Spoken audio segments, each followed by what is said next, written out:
The first key element is that there is an impartial third-party facilitator. This person makes the entire process work. And as long as there is a neutral facilitator, then the parties can trust that they have some safety and are not being abused by an interested party. This is very important for both sides. They have to know that the mediator is neutral and supportive of both parties and not an involved party. Thus, the first thing that makes a process one of mediation is a third party who facilitates, aids the parties in a neutral fashion to find the party's own best interests. The second element is having a mediator who protects the integrity of the proceedings. Usually, this just means that the mediator protects the confidentiality of the proceedings. Thus, not only does the mediator not take sides against any party to the mediation, but the mediator doesn't usurp the party's rights to disclose or not disclose information. The mediator preserves the integrity of the proceedings in all ways. Generally, this means many things, such as there are no records kept by the mediator. When there is no record, it becomes much harder to breach confidentiality, or to try to use the mediator to prove or force a particular point not finalized in the parties' agreement. In fact, some groups require the parties to take all notes on provided paper, and then take and destroy even the notes after each session. Confidentiality also means that the facilitator is not subject to subpoena and thus cannot be made a witness. Without notes or the facilitator, the only method to breach confidentiality is the testimony of an interested party, who is usually bound by law and thus subject to being quashed, not to disclose more than is agreed. A third key element of successful mediation is that all participants exhibit good faith. Good faith includes not only entering into agreeing to work towards a resolution, it also includes not using the process for outside purposes. This means that lawyers, attorneys, and non-attorneys can't abuse the process. What makes the whole endeavour mediation is that the parties are in the process to seek solutions. They are not there for an ulterior reason, such as abusing the other party by such a process. Both behaviour and integrity are important in creating and preserving good faith. The fourth element is that all parties are present. Only those with full authority to act for the parties must attend, so that the parties can work towards resolution. If the decision-makers don't attend, the process becomes something other than mediation. All parties necessary to resolve the problems should therefore interact with the mediator. In a family dispute, for example, if someone always checks with his or her parents before doing something, the parents should attend the meeting. In a labour matter, if a company president always checks with the majority shareholder before he makes a decision, well then the majority shareholder should attend the mediation. It is simply key to remember that it is the parties who are being resolved as much as it is the problem that is being settled. Finally, successful mediation requires an appropriate site or venue. Generally, this just means a neutral site that is conducive to the process. It must mean a place where neutrality, confidentiality, and inclusiveness can be obtained. The place is sometimes as important as the persons, and it is sadly a part of the process that is often overlooked.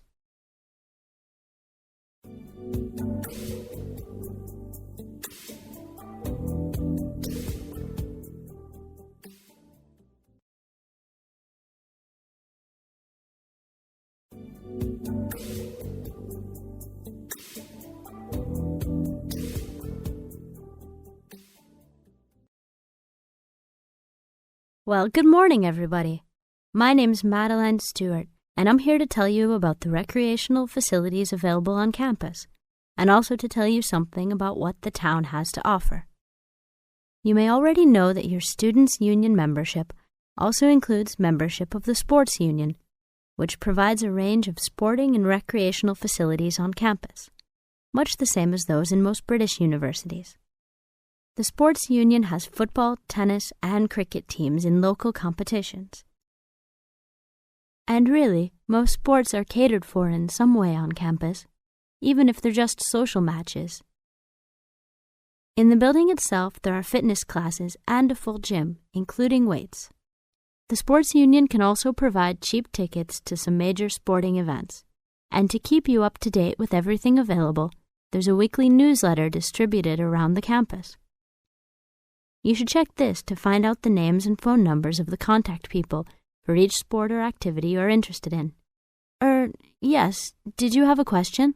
Yes, apart from what you've just said, does the sports union offer individual help in any of its activities, for example, in getting fit and healthy? Yes, we do.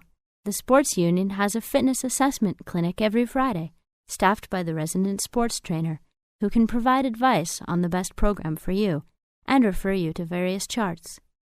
I'm sure you all realize that for any medical assessment or health problem, you should go to the University Medical Service. The sports trainer can also advise you on a suitable training program using the weights. And now on to Ashbury. For a town of its size, Ashbury has some unusually good leisure and sporting facilities, most of which are near the center of town and easily reached by bus from this campus. There's a new, almost new, Olympic-sized swimming pool. That's not quite in the central town area, but it's only a 5-minute walk from the bus stop. Above the pool, there's a high-tech fitness center that any of you more serious fitness lovers would need to check out. Then, in the center of town, there's a sporting complex called the Anderson Center, which contains squash courts and facilities for a number of other indoor sports, such as basketball.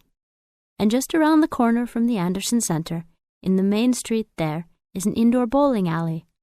All of these facilities are listed in the weekly newsletter, so I encourage you all to look through it and...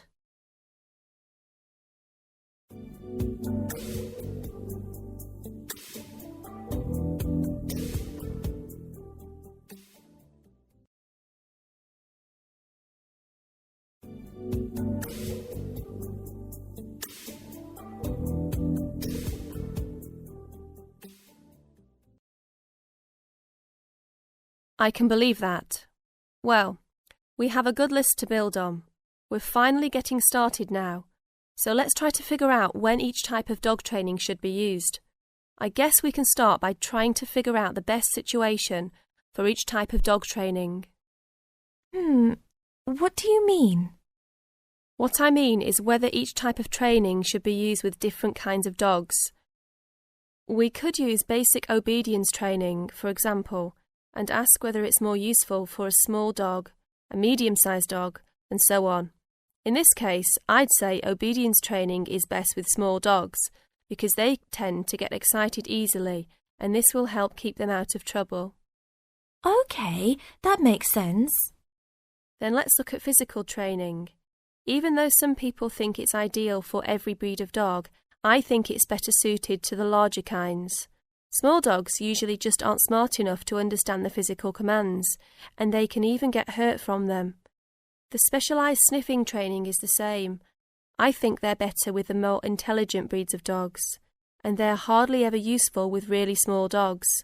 Attack training, however, can be useful for every kind of large dog, as long as the dog is treated well and given a lot of care and attention.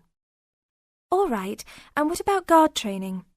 Barking is an ideal way for small dogs to guard a home. I know they aren't big enough to stop a person, but making some noise is often all a dog needs to do. Other kinds of guard training like biting, though, are different. I'd always plan to teach those to a smart dog, give them a chance to use their brains and defend their homes. I'd have to agree. Trainers often just teach large dogs to bark at a person when they think something isn't right. But if they know how to use physical skills in a bad situation, they could save their owner's life someday. Yes, I suppose that different people would have different needs for their pets.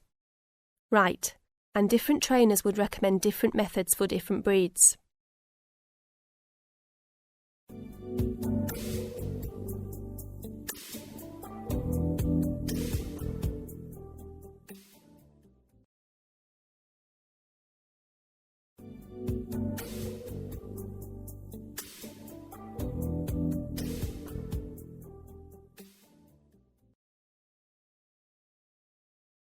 Cinematography is the illusion of movement by the rapid projection of many still photographic pictures on a screen. A product of 19th century scientific endeavor, it has become an industry employing thousands of people and a medium of mass entertainment and communication. No one person invented cinema. In France, in 1827, the first still photograph was taken using a glass plate technique. Claude Niepce's photograph, The View from a Window at Le Gras, took nearly 8 hours to expose. In 1839, Henry Fox Talbot made an important advancement in photograph production with the introduction of negatives on paper as opposed to glass.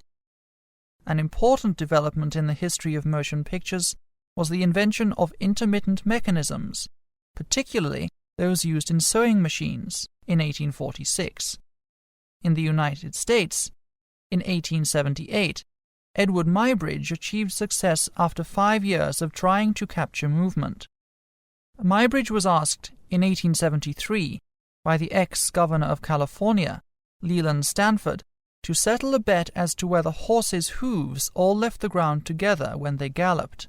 He did this by setting up 12 cameras with tripwires connected to them. Each camera took a picture when the horse tripped its wire. Muybridge developed a projector to present his findings, the zoopraxinoscope. In France, in 1882, Etienne Jules-Marie, inspired by Muybridge's animal locomotion studies, began his own experiments. The result was a photographic gun, which exposed 12 images on the edge of a circular plate. Meanwhile, another Frenchman, Émile Reynaud, was working on his praxinoscope in order to project moving drawings onto a screen. In 1888, Marie built a box-type moving picture camera which used an intermittent mechanism and strips of paper film.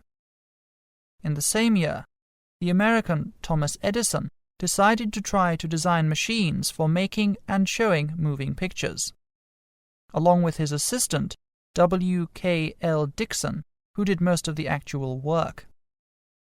In 1889, Edison traveled to Paris to view Marie's camera, which used flexible film.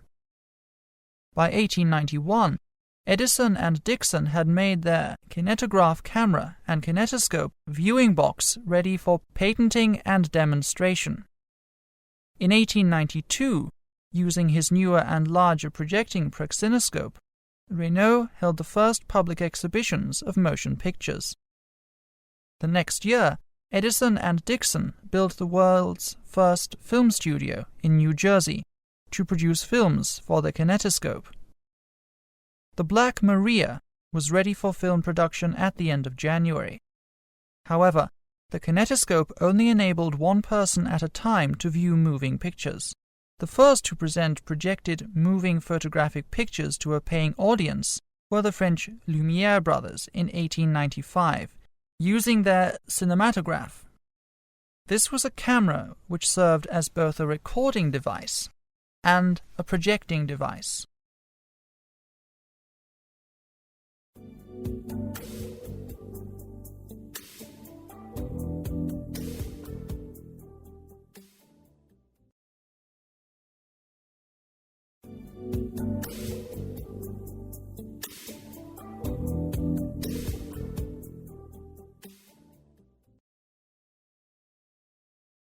Hello everyone, my name's Sheila Carter and I'm here to tell you about telecommunications in the UK. Let's start off with public telephones. Some public telephones in the UK are coin-operated and others are card-operated. To use a card-operated telephone, you need either a credit card or a special phone card. Phone cards come in values of £2, £5, £10 and £20, and you can buy them from newsagents, post offices and supermarkets. The amount of time you get with each card depends on where you're calling. Long-distance calls will use up your card faster than local calls. Most card-operated telephones have a display panel telling you where and how to insert your card, when to dial and when to hang up. If you're using a phone card, the display will also show you how much money you have left on your card. Let me tell you about some sounds you might hear on the phone. Before you dial, pick up the receiver and listen for a continuous high-pitched hum. This is the dialing tone. After you dial, if the number you want is available, you will hear a repeated double ring. If it's busy, you will hear the engaged tone, a repeated single note. If a number is unavailable, that means it is not in use at all, you will hear a steady tone. When your money or card is about to run out, you will hear a series of rapid pips. Now, telephone numbers. Telephone numbers in the UK are usually written like this: 0171 693 5876. The first 3 to 5 numbers in the series are the codes you need to dial if you are outside that particular area. For example, 020 is the code for London, and 0161 is for Manchester. If you're inside the Manchester area, you ignore the 0161 and just dial the rest of the number. When telephoning the UK from overseas, ignore the first 0 of any number. Useful numbers to know are the emergency services, 999. Be ready to tell the operator where you are, what number you are calling from, and what kind of emergency it is. The domestic operator, 100, dial this number if you want to reverse the charges for a call, so the person you are calling pays, or make a person-to-person call, so that you only pay if you reach the exact person you want to talk to. Directory inquiries in the UK, 118. Call this number to find out a UK telephone number if you have no telephone directory handy. This call is free from public payphones, but not from private phones. The international dialing code is 00. To call overseas, dial 00, then the country code, then the number. Country codes, as well as national codes in the UK, are listed at the front of most telephone directories. International operator, 155. Most places in the world can be dialed direct from the UK, but if you need to call a more hard-to-reach place, dial 155. This is also the number to reverse the charges for an international call, so the person you are calling pays, or make an international person-to-person call, so that you only pay if you reach the exact person you want to talk to. International directory inquiries, 153. If you do not know the country code or the number of a person you want to call overseas, dial 153 to find out. Mobile phones are very popular in the UK, and a number of packages are available. With pay monthly plans, you sign a contract with a mobile phone network or a service provider, and agree to use the network's service for a minimum period, usually 12 months. You choose a tariff, a fee structure, from a range of choices offered by the network. The network or service provider bills you monthly for your calls and services. With prepaid plans, you sign a contract with a network or a service provider and pay for a minimum of 12 months service in advance at a cheaper rate than for monthly plans. If you use the phone more than the agreed amount, the network or service provider bills you monthly for the extra time or calls. With pay-as-you-go plans, which are the most expensive, you buy credit, in other words, talking time, in advance, as you like, either direct from the network or in the form of vouchers. You use the phone until the credit runs out. No contracts or bills are involved.